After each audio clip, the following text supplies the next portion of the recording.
The runs accepted for this event are meant to, as much as possible, not a hard and fast theme, but to reflect that theme of renewal, rebirth, starting up again, or ashes and fire. Either one works. And to me, when I came up with that theme, the one thing it definitely, whoopsies, I turned off the wrong thing. I had two things on at once. That is what I need to turn off. There we go. The one thing that came to mind most clearly of all was Final Fantasy, which is why I did most of one Final Fantasy run and completely failed at another. But here we have someone who I'm sure knows what they're doing. Final Fantasy Crystal Chronicles Echoes of Time with Michael K. Please do take it away. Sure knows what they're doing. Final Fantasy Crystal Chronicles Echoes of Time with Michael K. Please do take it away. Hello. Yes, I do know what I'm doing. And I'm not alone here. I'm with Legal Sam, who learned the game until last November for Speedrumizer. Hello, I kind of know what I'm doing. Yeah, and this game is a DS game that they for some reason decided to release like this on the Wii as well. We don't understand why, but they did want to do this. But Twice the screens, twice the fun. And obviously we are here for allies, so let's name our character like that, and let's get this going in 3, 2, 1, go. Good luck. Yeah, thanks. So yeah, Probably need it. I did a few practice runs over the week, and I had a few deaths, but all the runs would have been below 1 hour 20, so I'm pretty sure that will work out fine. If you're still under an hour and 20, that's better than me. Yeah. And my controller does weird stuff right now, and we are back. For some reason, every now and then my nunchuck doesn't want to cooperate. Hopefully it cooperates for the next hour and 15 minutes or so. Probably not. Here's a very recent addition. I did not know these chests had coins in them, so I saw this in your casual run and I started to pick them up. Fair, that's fair. Okay. Didn't go as bad as it could have gone, and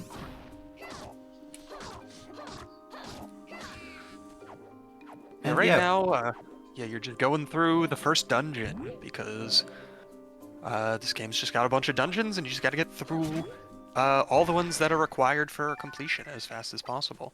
And that required for completion has a big asterisk after it. Yeah, that required for completion. This category is unrestricted for a reason, because we kinda skip half the game.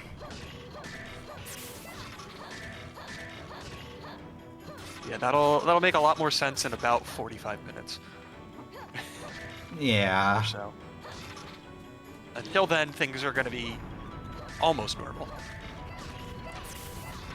Yeah, until then I will keep failing at doing fast strats for the first boss, but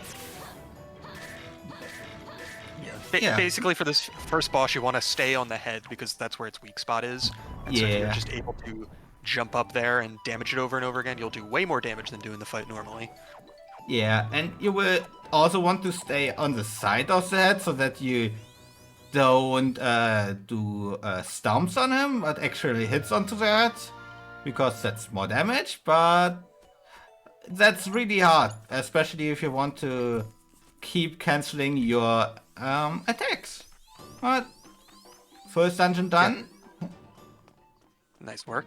So yeah, the fastest way to attack in this game is basically doing whatever you can to cancel the attack animation after the hit actually lands. Yeah. And for that first dungeon, the fastest way to do that is by walking immediately after attacking, which cancels the end lag of the attack.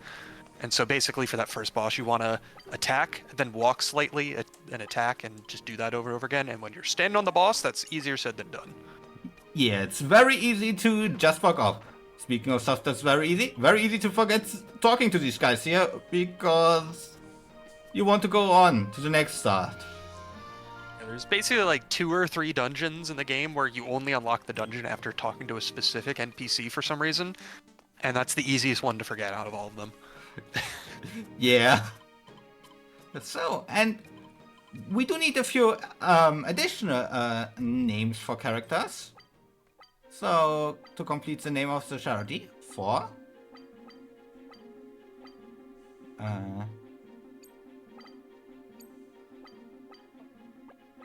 Has plus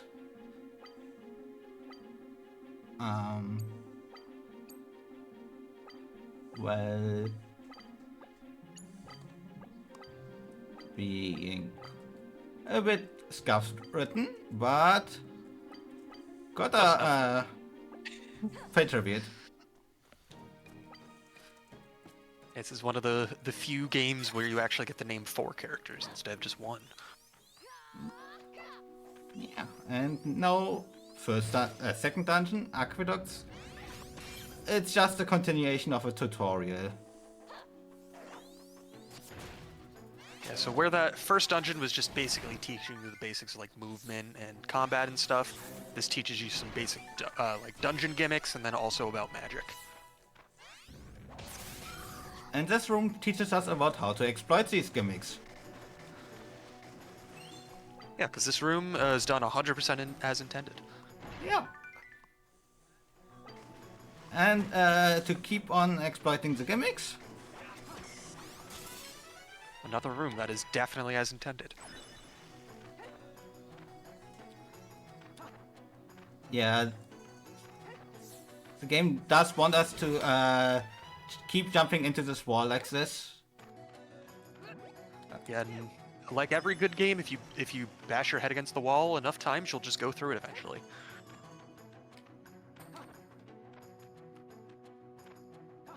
It's the true speedrunning creed. Do the same thing over and over again, and it'll work eventually, right? Yeah, especially if the AI stop being in the way. Yeah, this trick is very finicky. I know that you've been trying to lab out a way to do it slightly more consistently recently, but at the end of the day, it's kind of just a crapshoot. Yeah. It's basically a single frame that we have to jump after walking into this wall. There we go. Yeah, when it comes to actual PB attempts, either you get it right away, or you might as well just reset because it might take like a minute if you don't get lucky. But in a marathon setting, we just want to get it. And obviously we could also just solve the puzzle, but that's slower than getting it on the next try, so we keep running into the wall. Yeah, it's like if you were to commit to doing the puzzle, that might end up being faster, but that's less fun. There we go. So, freeze this one, so the G doesn't annoy us. And because we skipped the puzzle, our characters are still at the beginning, and we can just switch back to the beginning. Yeah, so having all these 4 characters isn't just for fun or for show. We do utilize the fact that we have these 4 characters quite a bit. Yeah. For the most part, they are just additional ways to do damage, but they do have their uses. Because the most important thing is they're all extra MP bars for when you need to cast spells. Because MP in this game is a very, very limited resource. And we make use of that resource as much as possible. Yeah, so basically, when it comes to the MP, there's those 6 spells on the right-hand side of that second screen. And in addition to using those 6 spells, you can also combine any 2 of the spells to get a new spell. And as a result, we are going to be using both the actual spells and then also some combo spells throughout the run to do various things both like to complete intended puzzles and also some that are somewhat intended, but you know, not necessarily obvious, and then some that are very much not intended. Hey, and one of these boxes slid off its button. Nice. Yeah, these boxes are very annoying because they're kind of finicky. Yeah.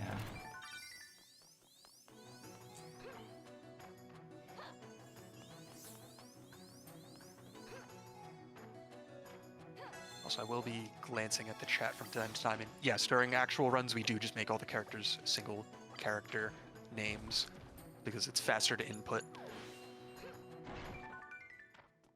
Yeah. Due to how text matching works in this game, it's not faster to have them named shorter names for the text itself, just for the input actually. Yeah, that's why I always, for my runs, I always have my good friends 1, 2, Q. Yeah. Just give them the closest thing to the starting spot.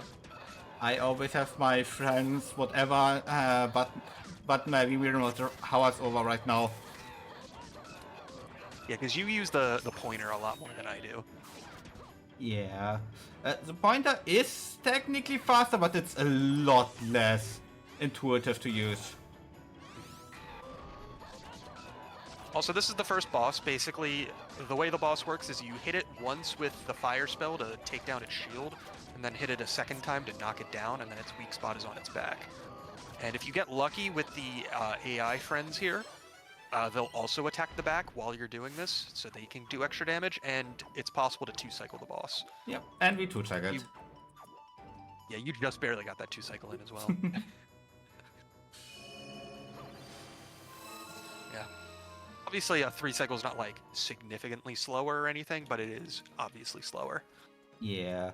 It's also only possible to 2-cycle because we buy an accessory before, and if we don't 2-cycle, buying that accessory there is slower. So I always go for it, but it's random whether it saves time or not. Yeah, a big part of this game is money and money management for a couple specific reasons that you'll be seeing later. But part of that is buying some items early on just to help boost our damage. Yeah, we need like 6,000 gold total throughout the run. And yeah, we don't have that many ways to get good money for the most part.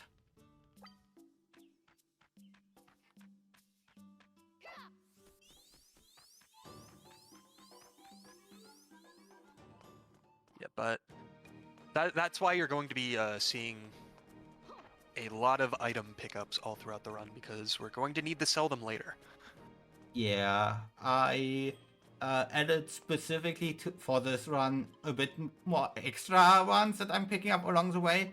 I'm also scouted out some safety just in case I am too low at the end. Also, this librarian is very nice. That's why he had a very nice laugh in that cutscene. Yeah, he's also very old, about 2,000 years old. It's normal. Yeah. Normal librarian things. But yeah, because the item drops are RNG, obviously you can do a lot of stuff to ensure that you still get enough item drops to get enough money, but as a result, technically speaking, you could always just get bad luck and not get enough items, so there's definitely some safety items that we can grab from like treasure chests and stuff, because those are always the same. Alright, and then, yeah, this is one of those instances where we're using a combo spell to do some less than intended things, because the spell that you specifically casted was Haste. And when you cast Haste, it gives you a brief amount of time where you just have increased movement speed, and that lets you cross that gap, which you are supposed to like you know, use like some switches to make a platform appear, stuff like that. But we don't have to do that. And this is another puzzle where we're using spells. This is an intended puzzle, though, where we have to freeze this lake, move the platform onto the lake, unfreeze the lake to make the platform, the little box drop onto a switch. That switch raises it up, and then we have to freeze the lake again to try and get the box all the way over to that switch in the distance there, which is very annoying when all these enemies are just constantly attacking. We could obviously kill them, but why would we? Yeah. Outside of, you know, for the sanity of mind of not having to deal with them attacking us. I do end up killing them about like half the time, just because they are very annoying. Nice level up. Yeah, levels in this game are not something you can easily plan around, but they are very important because every time you level up, it fully restores that character's health and mana. And while restoring your health is very nice, the mana is the more important thing at times because, like I said, mana is a very finite resource in this game, and being able to restore it is very important at times.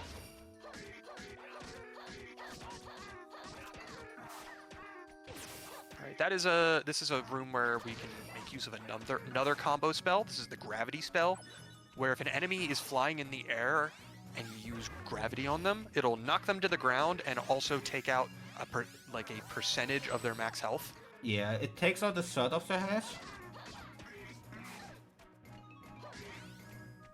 Yeah, so because of that, any enemy that is flying, if we're able to use gravity on it, and they're at full health, it does way more damage than any other attack that we're able to do. But with some of the enemies, you know, they're not going to just stand there and let you attack them. So it is not always easy to use gravity on them. So sometimes it's, you know, easier just to attack them normally and do the damage with your basic attack. Yeah, it's rare that it's easier to just attack normally just from well, they are flying in the air. Yeah. But as you can see, if you're not careful, the enemies can knock you out very easily. And if one of your characters goes down, you do have to switch to another one in order to revive them. Mm. Yeah, for boss rooms there is Phoenix down somewhere in the room, but for normal enemies not. Yeah. That is part of why mana is so important, because if one of your characters goes down and the characters that are still alive don't have any mana, you can't revive them. And that is very problematic at times. But luckily you were able to get through that enemy room. I think one of the reasons I had issues is that I didn't buy the weapon.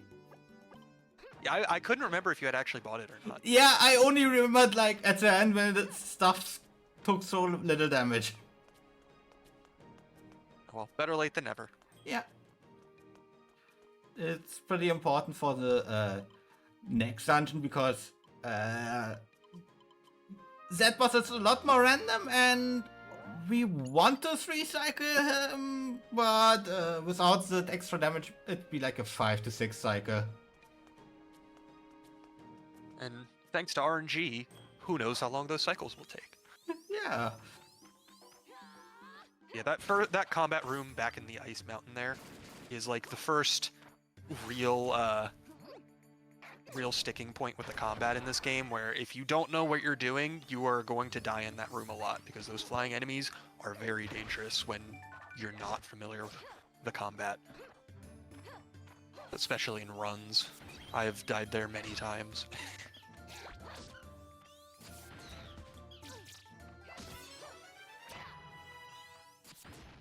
Slightly early that level up, but that's fine. Also, I see you kill these enemies here. Yeah, it's drops and experience. Yeah. Because most of these rooms, you can technically skip all the enemies, but every once in a while we kill them intentionally for the sake of either making our lives easier, or we want whatever the enemies give us when we kill them. Yeah. And in the end, what I want from these enemies is mana from a level up. Yes. Yeah, those there's certain enemies in certain dungeons that always drop mana, and other ones that, well, most of the time drop mana. And so if we need mana, then we know which enemies to target. I was about to say, if that had stayed up on the corner, I don't think that would have blown it up. This room is a pain. Yeah, especially if you are out of mana. Yeah, because this is a room that requires you to blow up these barrels to blow up each of these blocks in order to hit these 4 switches. But if you run out of mana with your main character, you have to switch to somebody else. And if they run out of mana, then you have to kill the enemies in the room in order for that, because these enemies will drop mana.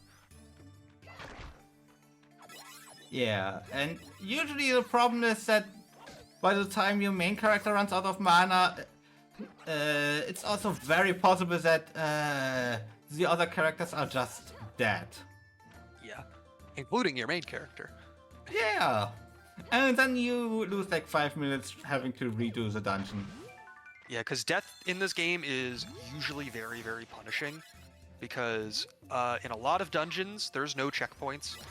If you die, you just have to redo the entire dungeon. Yeah, checkpoints are basically exclusively at the start of a dungeon or right before the end of the dungeon. And at the start it's very rare. Yeah. So basically, if you die during a dungeon, you have to redo basically the entire thing, with the only stuff carrying over really is your experience. Also, something to mention, we talked earlier about canceling your attack end lag to be able to attack more often.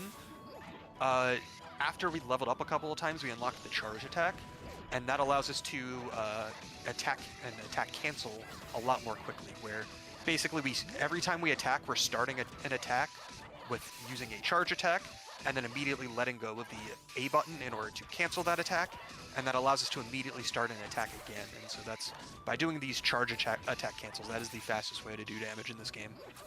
But at the end of every single attack cycle here, we freeze the boss, because that lets us get in a few extra hits before the boss stops being vulnerable. Yeah, and I'm hoping right now that my AI buddies just die, because they kinda just waste time at the end. That was actually phenomenal RNG. Yeah, it's pretty decent overall. Compared to what I've seen, that's phenomenal.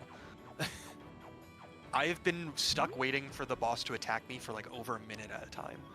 That's how bad the RNG during that fight can get. Yeah, and we want our AI buddies to die so that we don't need to call them to that switch. We only need to call the allies that are alive, and the alive ones are usually the ones that cause the most trouble trying to get onto that switch. And if the only ally alive is the character you're controlling, you don't have to do anything. It just works. Yeah. In the end, jokingly, this game has co-op online, and jokingly, online players are just smarter AIs because they can just jump onto the switches more smartly. Yeah, this game also has a co-op between the Wii and the DS versions, which is interesting. Yeah. Funnily enough, for co-op between Wii's, you need to go online, but it works, and the frame rate goes down to the DS frame rate even if there's no DS involved.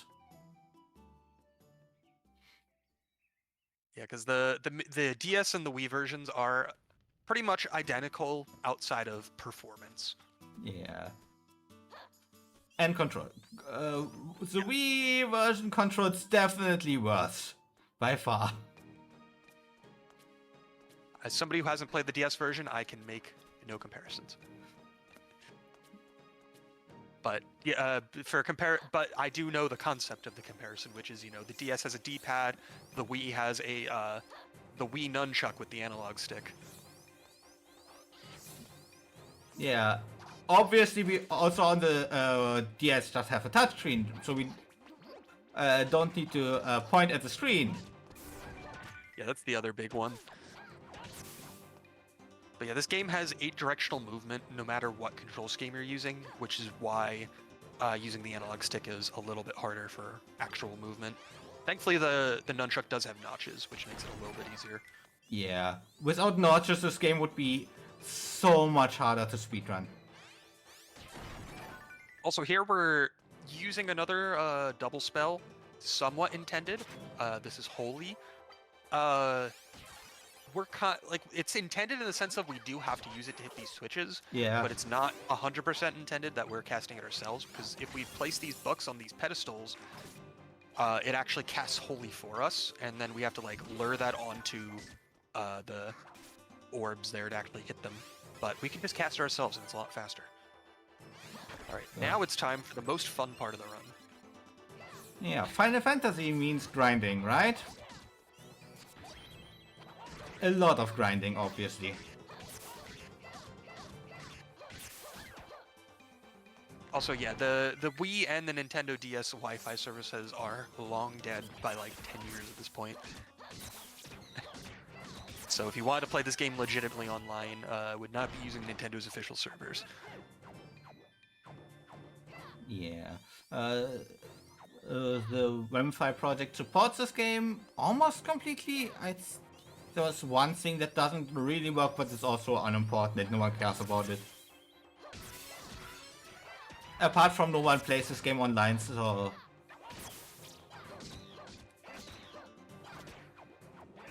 Yeah, this is we're grinding for 2 reasons here. In addition to, you know, we're us speeding through everything, so we're very low level. And so the XP is nice because it lets us do more damage as we continue through the next couple dungeons.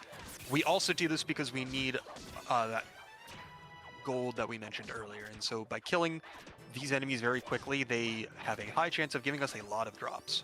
And you're getting pretty good RNG by getting a lot of drops from them. Yeah, sometimes they can be a little stingy. I had a plan to just go for 1 extra level here, but if it keeps going like this... Yeah, sometimes they can be stingy. This whole group can drop like 2 items total, like that. Or okay, they end up dropping a little bit more by the time I said that, but like sometimes they can drop like 3 items, or sometimes they can drop like 10. It's all RNG at the end of the day. No, but drop RNG so far is nice. Yeah. But yeah, we are also going for experience here.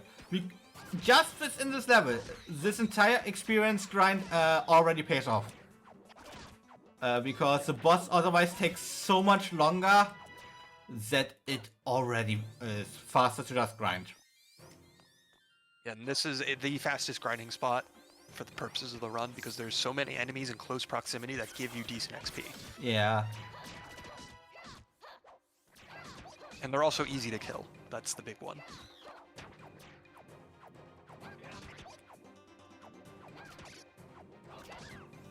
It's like, if you've been paying attention to the damage numbers, we're already doing way more damage, and we're not even done grinding yet.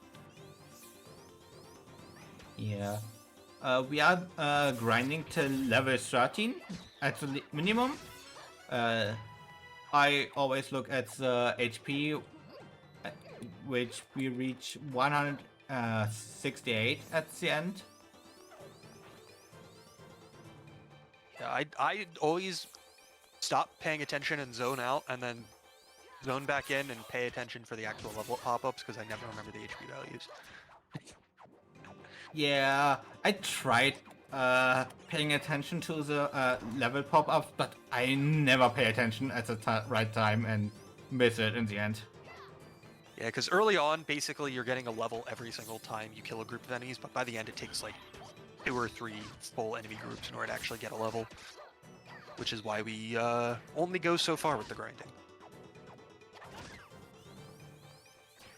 Yeah. Initially, we also had a few more grinding spots in the run, but then another runner, Valnoy, figured out, hey, we can just use our money really well, and this one grind is enough. Also, that group of enemies dropped a lot of items. That was ridiculous. This entire grind has been pretty ridiculous so far. Yeah, I feel like you're able to just skip every chest from here on out without any worries about not having enough money. I'll at least pick up the high value chests, but yeah, I'll skip anything that's low value. Well, anything, all the chests besides the one with the gems, I should say. Yeah. Because I don't have to sell the gems most of the time, but that's the best backup. Yeah. I do have another backup where I can quickly grind 140G, but it's not the best in comparison to just having it. Yeah, having to go out of your way to grind extra money is always slower than just having it already. Yeah. And there's only one somewhat okay grind spot in this in the area at the right time, so we did reach level 13 with that last group. yeah. One more time and should be enough. Yep. Alright, thankfully that was a pretty nice grind session. The enemies weren't too mean.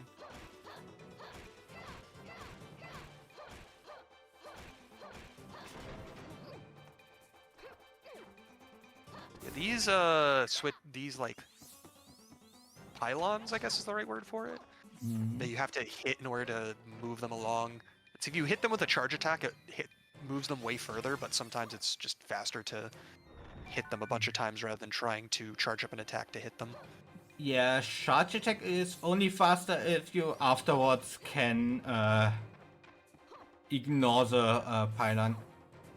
Yeah. So like if the charge attack isn't enough to get it all the way in one go, then you're better off just hitting it a bunch. Are you killing the Mimic? Yep, it's oh, ring, nice. Now I really don't need to care about money at all. I've never killed that Mimic in a run. It's 3 to 4 gold drops and a chance of ring and 70 gold drops. Makes sense. Yeah.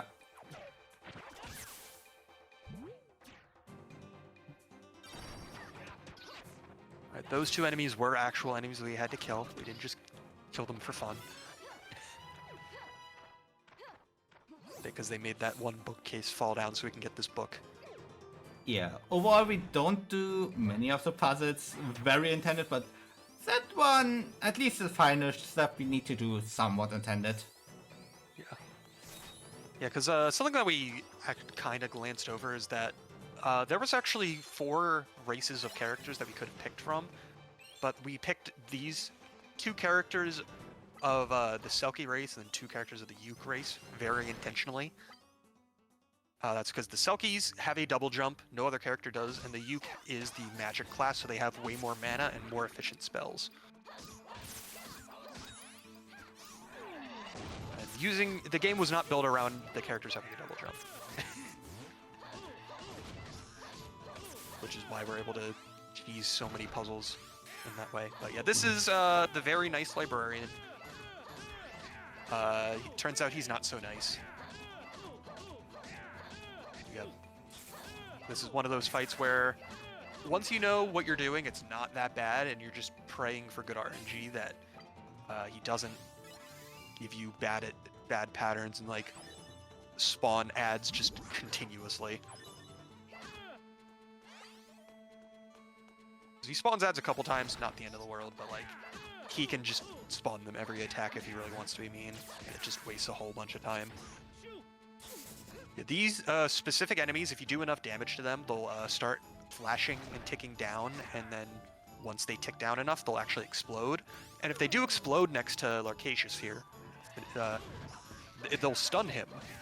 But, you know, manipulating them so that happens isn't always faster than just killing them outright and damaging him normally, so if the opportunity arises, you know, stun him, get some extra free hits in. Otherwise, we're just gonna run around, dodge his attacks, hit him, and freeze him whenever possible, because freezing him means he's not attacking us. If the enemy has that little, like, blue flame above their head, that means they're currently immune to spells, and that'll happen basically every time you hit them with a spell. They'll then be immune to spells for a short period of time, and so that means we can't just constantly freeze bosses like that, and so we do have to wait for it to wear off before we can freeze them again. Yeah, thankfully, pretty much all of the attacks from this boss are like, he says a voice line and then he attacks directly in front of him, so you can just run around him and avoid it. That was a pretty clean fight overall. Yeah. Wasn't too rude with the ads. He can be very rude with ads.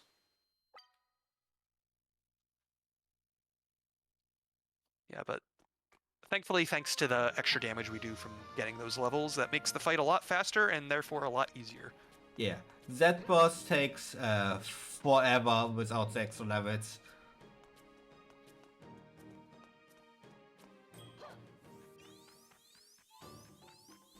Yeah, but now that we defeated the evil librarian man, surely that's the last we see of him, right? Yeah, 2,000-year-old librarians usually never come back. And then this is one of the other few times where we have to talk to a specific NPC to unlock a dungeon. There is one more, but it's for a dungeon we skip, so this is the last time you'll see it in the run.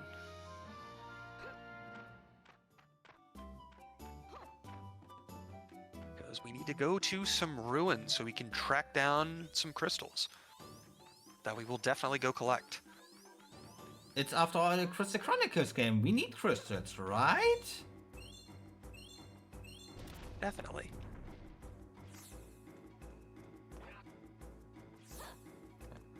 And through Echoes of Time fashion, just spam the call to your button until they finally land on the Switch. But if you want to see a dungeon where the double jump just shows how they didn't build this game around it, you skip an entire puzzle by doing that.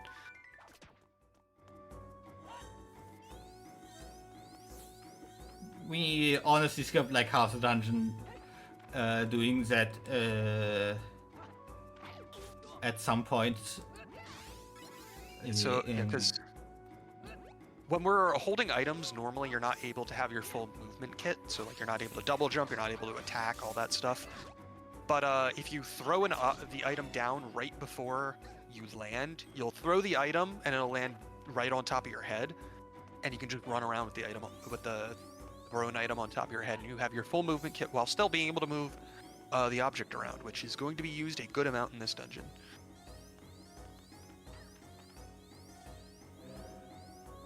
Because these little Pyramids? pyramid, yeah, they're kind of pyramids, they're kind of not, but it's the best word I have for it. They're if they're glowing blue like that, that means they're powered, and when they lose that glow, that means they're not powered. And so the name of the game in this dungeon is basically trying to get every single one of those pyramids into the slots that they need to get into before they become depowered. It's not possible for literally every single one of them, but for all of the ones that it is possible for, it saves time by not having to repower them by hitting them with a lightning spell. Because if you can't cast the spell if you're carrying them normally, so you either have to like put them down on the ground or do the little jump through so they land on top of your head. Yeah. So you can power them. Here's one that we can't carry while powered, but yeah. This is also the most fun room in the dungeon, definitely. Because this swinging balls here is very, very fun. It's not that bad once you know what you're doing, but until you get a good hang of this room, moving that pylon along is the worst thing in the world, because if one of those balls hit you, you get knocked down on the ground, and the pylon will just go all the way back to the start before you can even stand back up. Yeah. And here's a pyramid that we just barely can do in time. And hey, my AI is Barely dead. being able to do in time is enough time. I quickly takes a second to just heal my allies and grab more mana. It's not. This is go ahead. No, go ahead. I was just gonna say, this is a dungeon where mana conservation isn't as important as some of the others, but you definitely still need to have mana in case one of these pillars or these pyramids gets depowered. Yeah.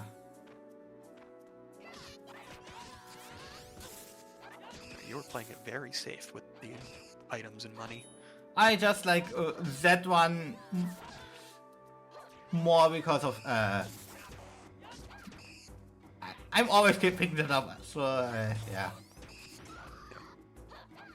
I know, it's a marathon, I don't blame you. Yeah. I should have enough, like, without basically any doubts, but it could be that every item is 15 good item and it's not enough for some reason.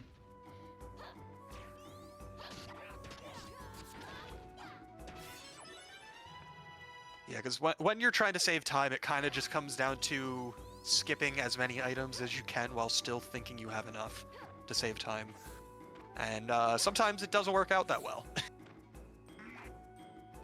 Yep, I had a handful of runs, die to not having the girl. So that room, right before the one we just went through, it is possible to fall through the floor in that room. Don't ask me how, it only happened to me one time, but it did happen. Alright, and this is, we're stacking our characters here so that we can get up on top of a ledge that we are not supposed to get to. Because since both of our characters can double jump, we double jump and then switch to the other character and then double jump again. And just get way more height than is intended even with the normal double jump. Yeah, and that skips the definitely most annoying puzzle in the game. It's... Yeah, so there's basically not... Go ahead. I was saying basically that room we went to is like the extra side room from up here where like we go out there, grab a treasure, and we can come back. But we can just go in it the first time. Yeah. And that room also has 2 chests that have items each worth 100 gil, which is like really high compared to basically everything else you pick up. A lot of the other chests, if they have money, they give you like 30 gil. The items give you like, 10, 20, 30, depending on what item it is when you sell it.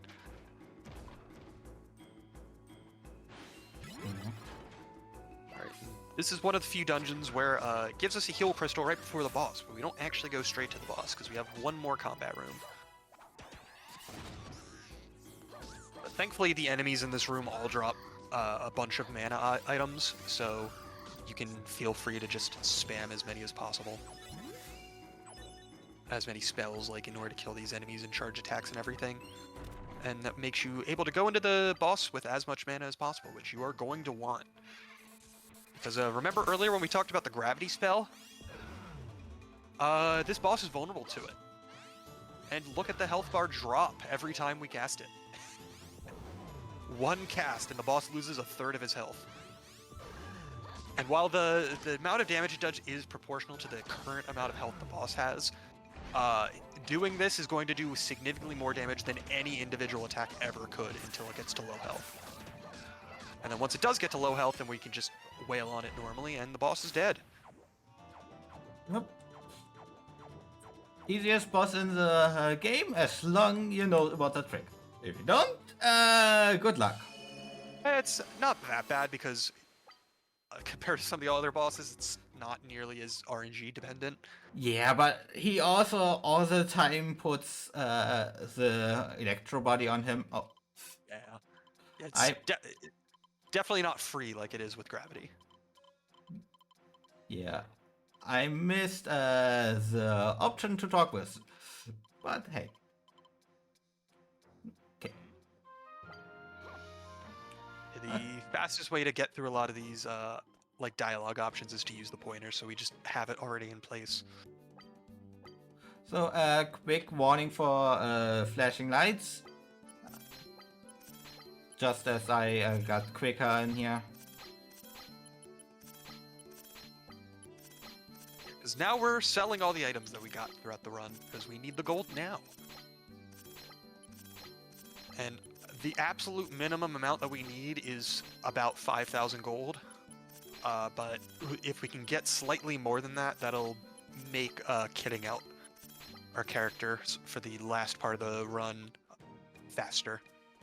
Yeah, and with the ring, we have basically very well the right amount. We have a bit more even, so everything's perfect. Yeah, so the reason we needed 5,000 gold is to hire this guy. Yeah, he's the fashion star of this town. He knows his way around good style and everything. But we now need to quickly do some name changing. We don't wanna lose our party name.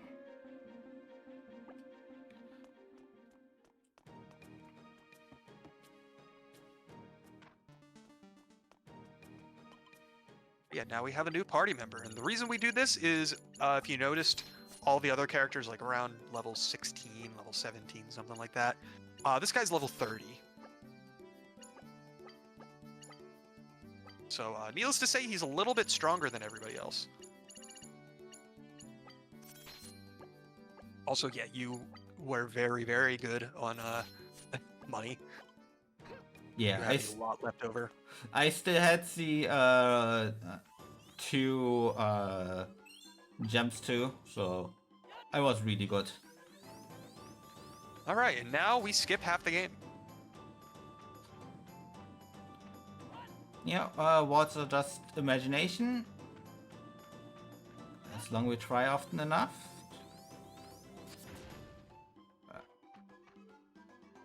Yeah,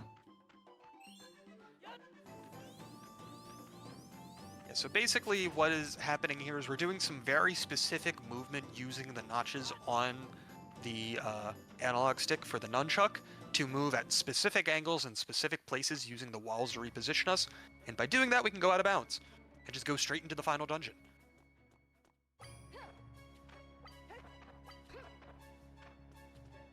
So when we were said we were skipping straight to the end of the game, we were not kidding. This is the last dungeon of the game.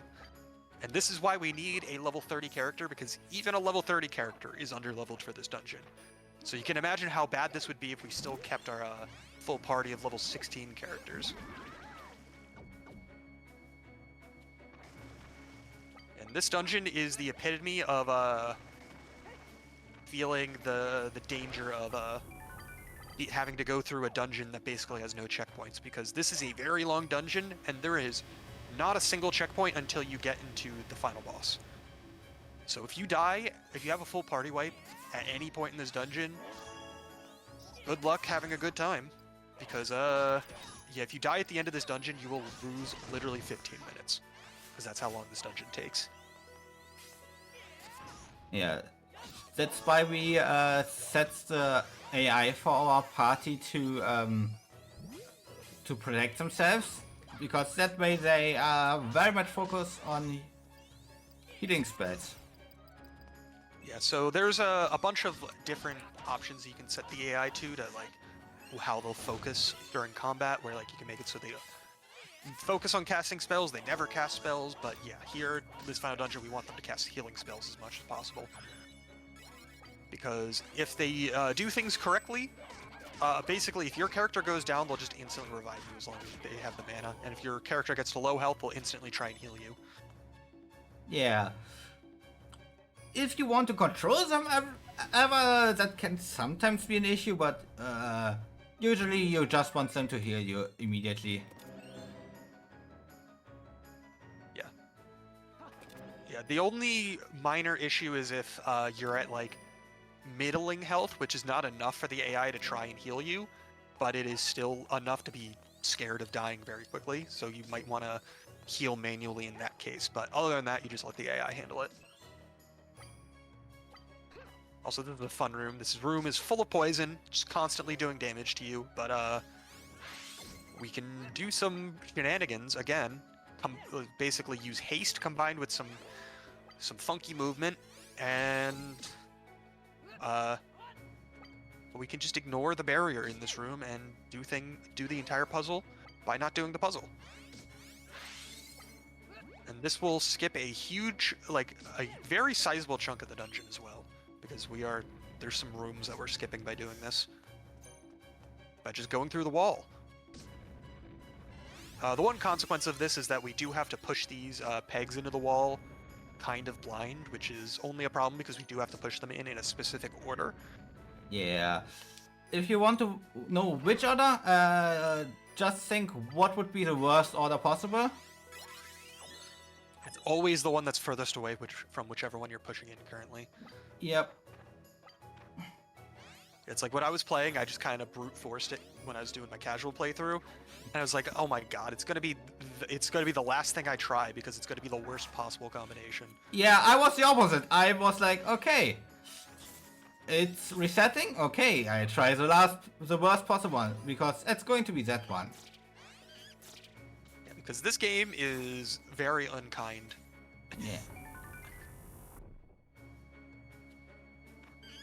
I have some choice words for certain design decisions they made with this game. Yeah. Including but not limited to most of the combat. The game is really fun as long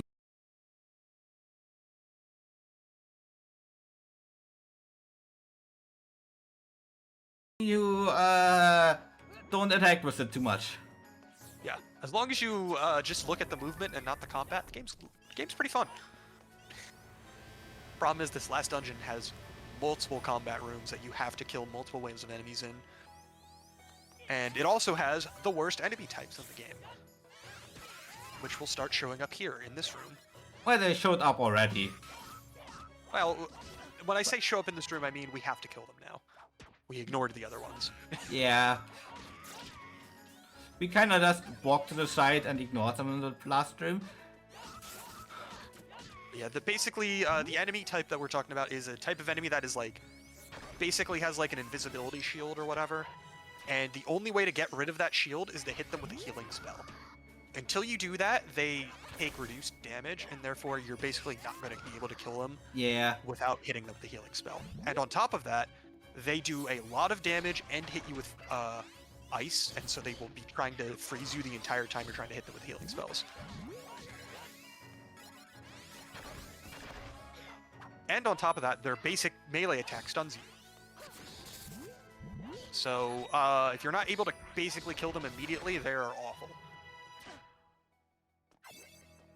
And, oh yeah, they also have the ability to block your melee attacks if you're just hitting them normally. So you want to basically hit them with a charge attack while they're knocked on the ground, wail on them, and hope they die. And if that doesn't happen, good luck, because I have wiped to those enemies more than a couple times. Yeah, and they were pretty nice in that room. It could have been nicer, but you beat them, and that means they were nice. Yeah.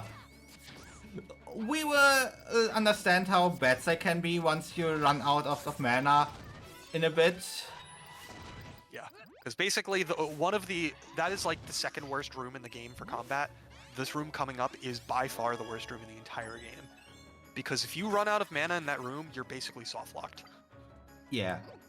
You can, with our OP character, we can kill him kinda, but even without unlocking them, but it's yeah, very difficult. Also, we're using haste to just skip this entire room. Yeah. I didn't know you could actually go fast enough to do it in one haste cast. I would never reliably be able to do that, but I didn't know that. Yeah, I just tried it after I suggested that in a chat for you, and it just kind of worked, but at the same time, yeah.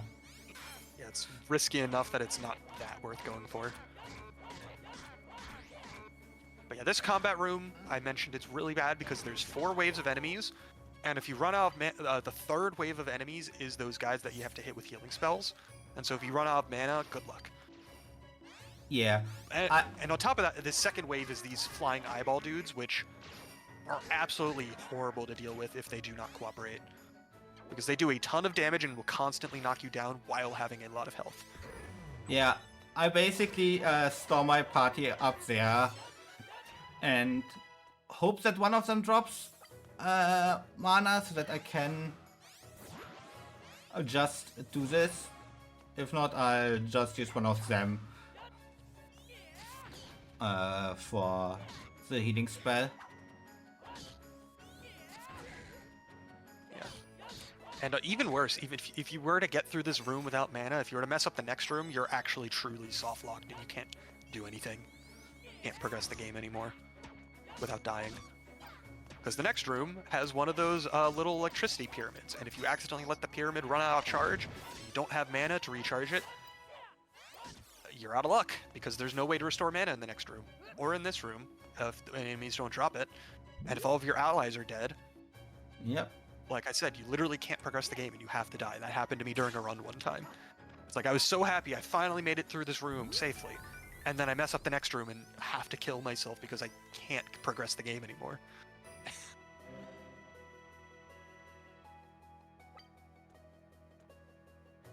But luckily, this room isn't too difficult to not mess up, so... Yeah, it's one of those rooms where you're not going to mess it up most of the time, but when it matters most, that's the time you're going to mess it up. So... Mostly just because that enemy there can be a bit of a pain sometimes.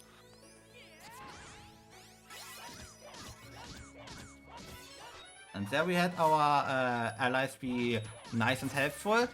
And there we had some nice and stupid.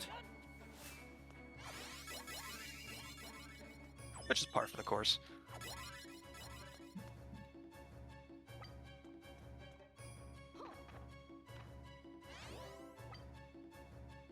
Yeah, we're basically going to do one more room, not really as intended, using haste. And after this, we're basically just in combat for the rest of the game. Yeah, and we are in the most dangerous combat rooms in the game at this point. Yeah. Thankfully, this one is not as bad as some of the ones we've already gotten through, but it is still very possible to die in this room if you're not careful. Speaking of possibilities to die. The status effects in this game are absolutely awful, as you saw right there, where basically half of the status effects make it so you can't do anything until it wears off, and the other half do that, but with damage. So, needless to say, if you get hit by a status effect, you just want to stay out of combat until it wears off because you can't do anything.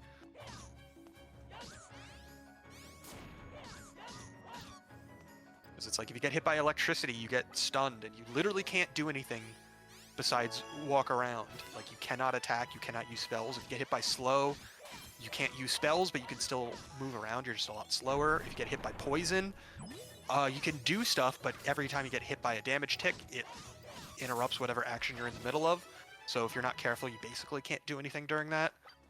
And so yeah, basically every status effect is awful, just in minorly different ways. But thankfully, since all of the enemies in this room are so spread out, that is part of the reason why this room's not too bad, because you're basically doing combat with each enemy in a one-on-one scenario, which makes it a lot safer than some of the other rooms. Yeah. Obviously, we need to put the last two enemies right next to each other and make it the worst enemies possible, so... At this point, there's just the last two enemies here. And once we, freeze them, do some damage, defeat them, we're finally done with the final dungeon, and it's on to the final boss. But, just because these enemies are easier than some of the other enemy types, doesn't mean you can take them for granted, because I have died literally to the last enemy in the entire dungeon before, because I got greedy.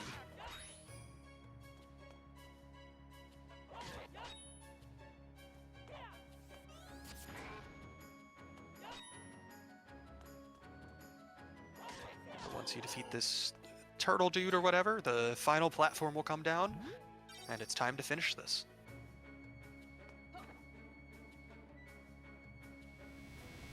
But just because we're through the final dungeon doesn't mean we're done with the game not being kind, because the final boss, if you thought the final dungeon was rough from what you've seen and what we've talked about, final boss is basically that, but worse.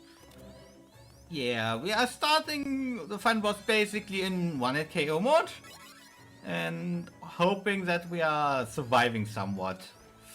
Yeah, because basically half of the final boss's attacks will kill us even at full health, and the other half will bring us down to like 10 health. And so if we're not careful, we will just die instantly. In addition to that, the AIs all will die pretty much instantly, so you're doing the whole thing solo.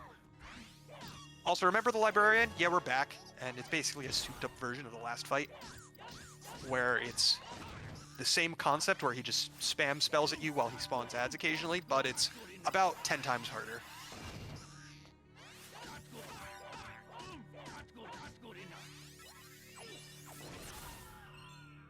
But at the end of the day, it is still the same concept as the last fight, where he's just going to be spamming spells at you, you want to dodge them, and then occasionally he'll spawn ads, and if the ads explode next to him, they stun him. And, you know, you want to do damage to him and freeze him as much as possible, but his attacks are a lot more deadly, have a way wider range, and then he also has a screw you move, where he just summons a giant ring of death around him. And if you're inside of that ring, you will die. And because it has such a wide range, if you don't listen for like the specific voice line he says every time he uses it, and you're not prepared to run away the moment you hear that, you will get hit by it because it is such a wide range. But I hope you like his voice lines, because you will be hearing them a lot for the rest of the run.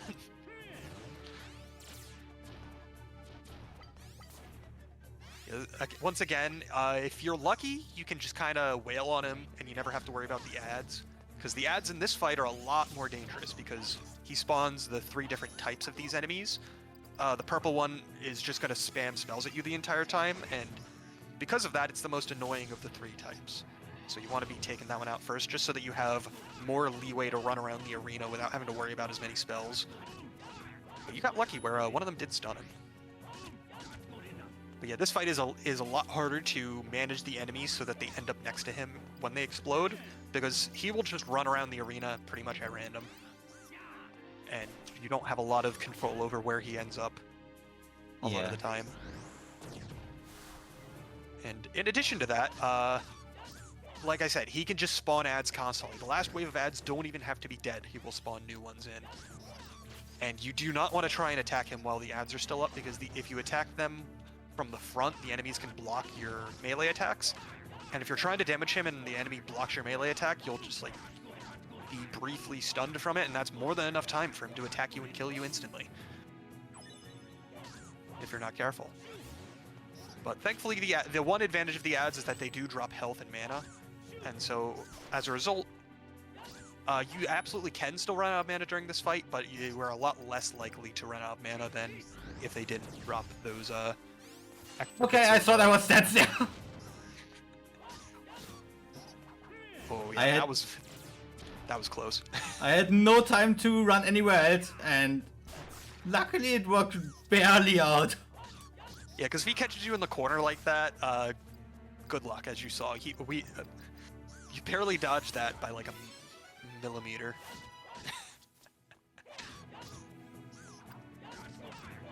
Thankfully, the ads and the boss are ending up next to each other a lot, so you're able to stun them a lot, which cuts down on the amount of attacks you have to deal with.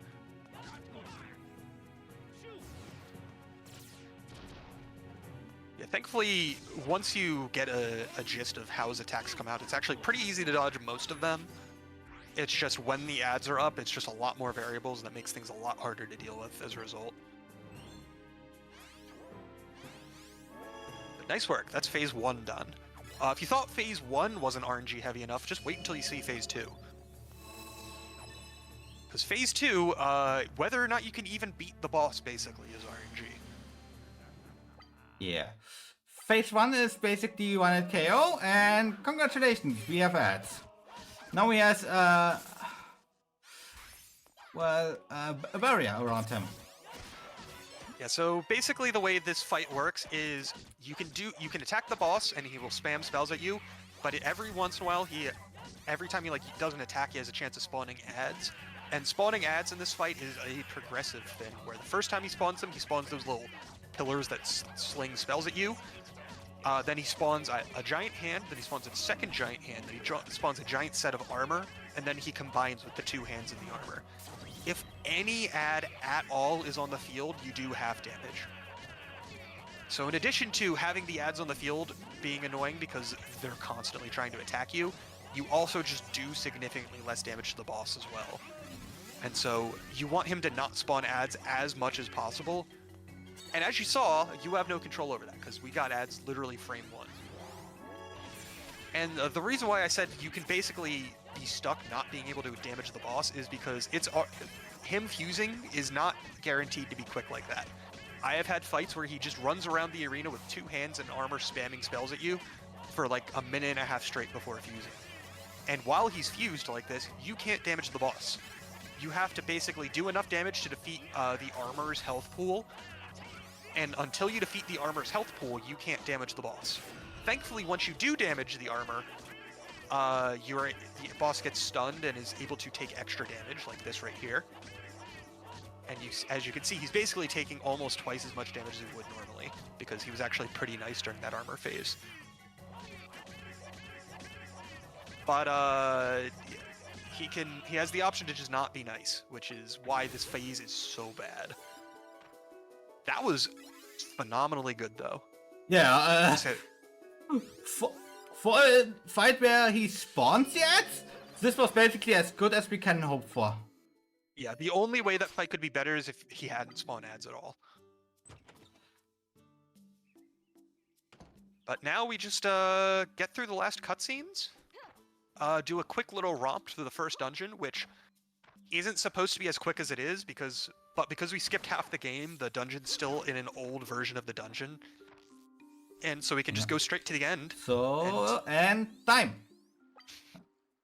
GG's. Yeah. That was ridiculously good. For a marathon run, I take this every day. For reference, if you had gotten that run about a month ago, that would have been world record. Yeah. Yeah. And for extra reference, my PB, somebody who is less good at this game, is 1 hour and 23 minutes.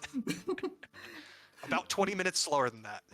Yeah, his estimate for Speedrun Miser was 1 hour 40 because I used I used every single minute of that because I died in the final dungeon. Yeah, it's that final dungeon can just go wrong. It's really just a lot of practice that it's going somewhat well.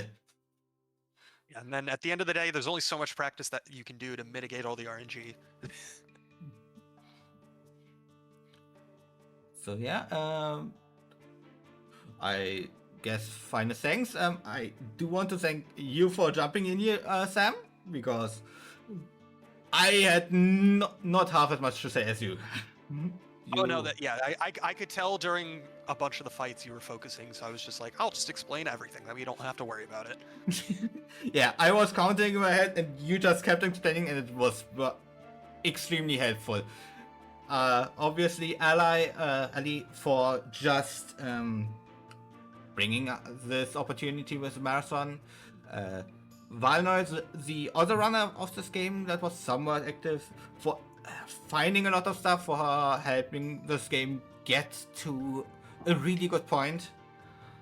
And obviously all of the people on the general Final Fantasy Crystal Chronicles Discord, because they are all really nice. Every time I post a thread, it's extremely nice to just see them supportive of this game that most of them haven't even attempted to run. It's always cool to see all of them. Yeah, it's the kind of run where it is a very cool run when you know what you're doing, but it is brutal when you're new to it. Yeah. So it's hard to recommend to newcomers, but if you're willing to stick with it, it does have a lot of very cool things in it. Yeah, a lot of very cool things, a lot of little cool tricks, and we only showed off half the game. The non-glitch run that is like actually doing all the dungeons is like an hour longer and a lot nicer at the end. Yeah, for reference, every single dungeon that we went to, we returned to at least one time, in addition to 2 more dungeons that we didn't go to a single time that we skipped. So that's why things are a lot longer. And oh yeah, 1 hour 6 minutes in game time. Insane run. World record is currently 1 hour 3 minutes in game time, and yeah. Yeah, that was a very, very impressive run. You got good RNG, and then you also executed on it very well. Yeah, great job with that run. Thank you both for bringing a real fun I think atmosphere. we are done here. Any final words? No, just, thanks for having me on. It is a lot more fun to talk over you playing this game than it is to do a marathon run myself, so. I understand that. Alright, I think with that we can go ahead and get ready for our next run. Check out both of us if you want to. I don't run this game very often, but I do run other games if you want to see more of me specifically. Twitch.tv/illegallysam. If you want to talk about what you do as well, if you want people to find you. Yeah, I run basically whatever game I'm currently interested in, but I'm putting them on my YouTube, Michael K. 2 and hopefully you will have a lot of fun with the rest of the marathon. Alright, thank you guys.